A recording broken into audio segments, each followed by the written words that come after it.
ليه أعمل واحدة واحدة لما ممكن أعملها كلها دفعة واحدة؟ تعالي بقى نعمل النهاردة أحلى وأطعم سندوتشات تتحط جوه اللانش بوكس، سهلة وسريعة والطعم حكاية. كوباية من المية، عليها معلقة من الخميرة، معلقتين من السكر، معلقة صغيرة من البيكنج باودر، معلقة كبيرة من الخل الأبيض، وقلبيهم مع بعض. ربع كوباية من الزيت، وابدأي قلبي بالشكل ده.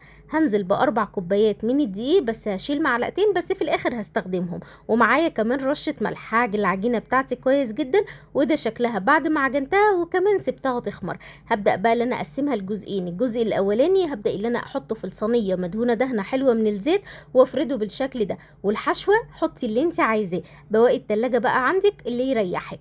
طبعا انا حطيت هنا لانشون وكمان زيتون وكمان فلفل رومي، تقدري تضيفي جبنة لو انت حابة.